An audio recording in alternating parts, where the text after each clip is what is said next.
Welcome to BookView TV. I'm Dennis Campbell. Now each program we talk about books, their authors, and the craft of writing them. This week we have a very special guest joining us, the United States Congressman Keith Ellison. Now he's from Minnesota, he's a Democrat, and he joins us to discuss his just released book, My Country 'Tis of Thee. Congressman Ellison has the distinction of being the first ever person of color elected in Minnesota and the first Muslim American in the United States Congress. We spoke with the congressman the morning after President Obama's most recent State of the Union address. Congressman Ellison, it is our privilege to welcome you to BookView TV. Yeah, thank you.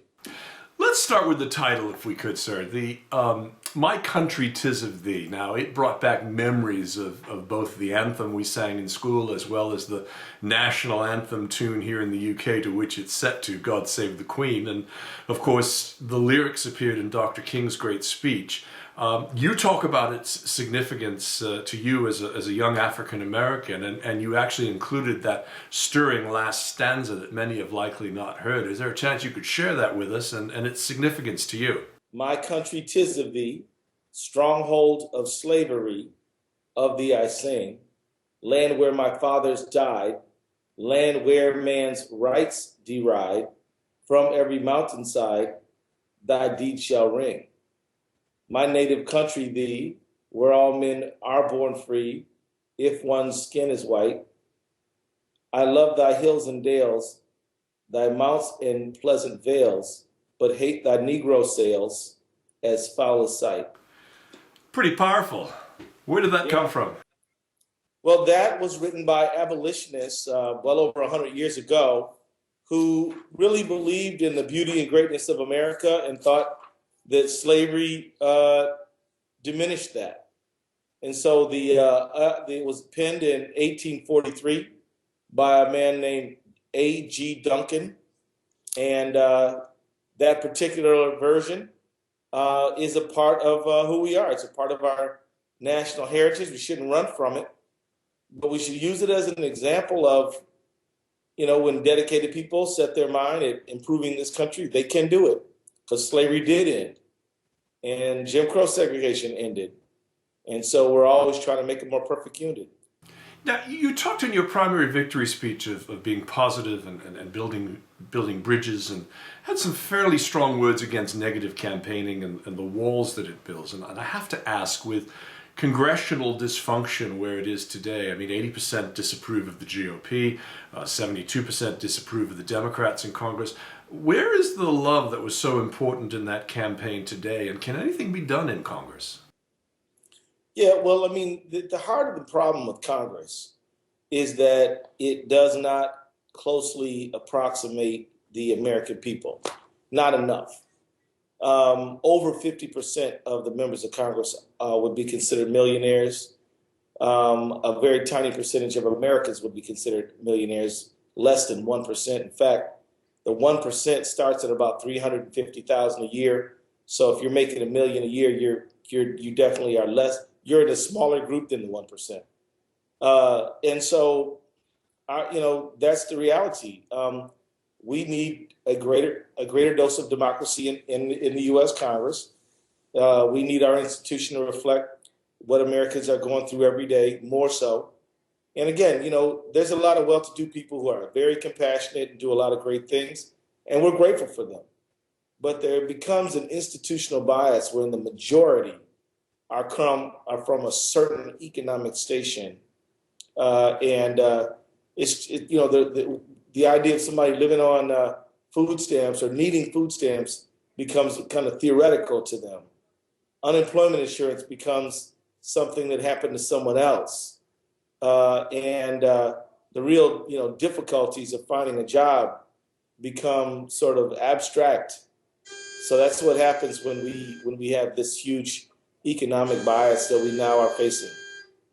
Last night, Congressman, you sat there for the President's State of the Union address there in the House chamber, and I was struck by the shots of various members of the House of Representatives. There were senators and representatives from the opposition party, particularly yawning and joking and generally behaving in an almost sophomoric way, with apologies to sophomores in high school everywhere. Where does such serial disrespect of this president come from?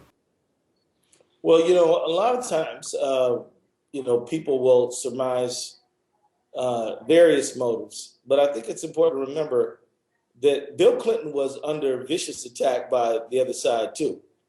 They accused him of murder. They accused him of selling drugs. They accused him, and they got him mixed up in a case that ended up where in a deposition he ended up denied having a relationship with a woman that he did have one with, but that was not the original topic. So I guess my point is,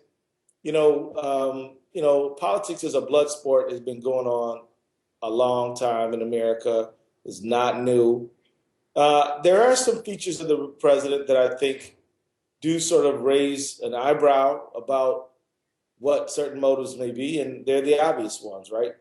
Of course, when you hear people, when you see, people talk about the president in some of the terms you hear, you can't sort of deny that perhaps for some people race could be a factor in the way they treat him. But it wouldn't explain everything because they were rough on Bill Clinton and they were rough on Jimmy Carter. In your book, you write about your appearance before Congressman Peter King's, I call it the Muslim witch hunt hearings, which, Yeah, I remember watching them live and being disgusted by their tone and lack of balance. I mean, it played right into every stereotype on C-SPAN and the right-wing evening news. But you again gave this little bit of testimony and became quite emotional. Mr. Hamdani bravely sacrificed his life to try to help others on 9/11. After the tragedy, some people tried to smear his character solely because of his Islamic faith. Some people spread false rumors and speculated that he was in league with the attackers because he was a Muslim. But it was only when his remains were identified that these lies were exposed. Mohammed Salman Hamdani was a fellow American who gave his life for other Americans. His life should not be identified as just a member of an ethnic group or just a member of a religion, but as an American who gave everything for his fellow Americans. Are you back? It was an incredible, powerfully moving tribute to Mohammed Salman Hamdani, a 23-year-old paramedic who perished in the tower's collapse.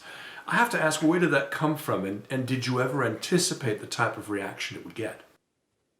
Dennis, that reaction that I had caught me completely by surprise. People have said to me, Keith, it was really brave of you to show your emotions that way. I said, there was no bravery in it, and I didn't show anything. It popped out on me. I didn't expect it to happen. But I've actually asked myself, Dennis, where did that emotion come from? But I think it's the cumulative effect of all of the stories I've heard of people being yanked off airports, off airplanes, being cuffed as they were let off the airplane, and then only to be found to have done nothing wrong other than be a Muslim.